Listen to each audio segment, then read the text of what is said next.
50കാരനായ സ്വന്തം ഭർത്താവിനൊപ്പമുള്ള ജീവിതം മടുത്തതിന് പിന്നാലെ പഴയ കാമുകനുമായി ഇഷ്ടത്തിലായ യുവതി സ്വന്തം മക്കളെ അതിക്രൂരമായി കൊലപ്പെടുത്തിയിരിക്കുകയാണ്. മുൻ സഹപാഠിയായി വിവാഹം ചെയ്യാൻ 3 മക്കൾ തടസ്സമായതിനു പിന്നാലെയായിരുന്നു യുവതി ഈ അരുംകൊല നടത്തിയത്. മക്കളെ ശ്വാസം മുട്ടിച്ച് കൊന്ന 30കാരിയെ പോലീസ് അറസ്റ്റും ചെയ്തിട്ടുണ്ട്. ഹൈദരാബാദിലെ അമീൻപൂരിലാണ് ഈ ഞെട്ടിക്കുന്ന സംഭവം നടന്നത്. യുവതിയുടെ വീട്ടിൽ കഴിഞ്ഞ ദിവസം 3 കുട്ടികളെയും യുവതിയെയും അബോധാവസ്ഥയിൽ പോലീസ് കണ്ടെത്തിയിരുന്നു. എന്നാൽ കുട്ടികളെ യുവതി ശ്വാസം മുട്ടിച്ച് കൊല്ലുകയായിരുന്നുവെന്നാണ് പോലീസ് വെളിപ്പെടുത്തുന്നത്. രജിത എന്ന 30കാരിയെയും സഹപാഠിയും കാമുകനുമായ സുരു ശിവകുമാറിനെയും ഈ സംഭവത്തിൽ അറസ്റ്റ് ചെയ്തതായി പോലീസ് നിലവിൽ അറിയിച്ചിട്ടുമുണ്ട്. 2 പ്രതികളെയും റിമാൻഡ് ചെയ്തതായിട്ടാണ് Sangareddy police superintendent Paritosh Pankaj വിശദമാക്കുകയും ചെയ്യുന്നത്. 8ഉം 10ഉം 12ഉം പ്രായമുള്ള കുട്ടികളാണ് ഈ ആക്രമണത്തിൽ കൊല്ലപ്പെട്ടത്.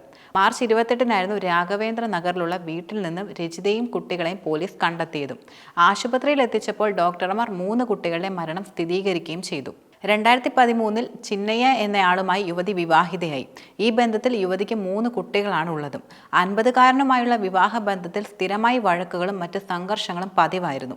മുൻപ് പഠിച്ചിരുന്ന സ്കൂളിലെ റീയൂണിയനിൽ വെച്ച് യുവതി സുരു ശിവയുമായി കണ്ടു. ഈ സൗഹൃദം പെട്ടെന്ന് തന്നെ പ്രണയത്തിലേക്ക് വഴിമാറി. ഇതോടെ വിവാഹം ചെയ്ത് ഒന്നിച്ച് കഴിയാൻ ഇരുവരും തീരുമാനിക്കുകയും ചെയ്തു. പക്ഷേ കുട്ടികളെ ഉപേക്ഷിക്കണമെന്ന് സുരു ശിവ നിർബന്ധം പിടിച്ചുവെന്നാണ് പോലീസ് വെളിപ്പെടുത്തുന്നത്.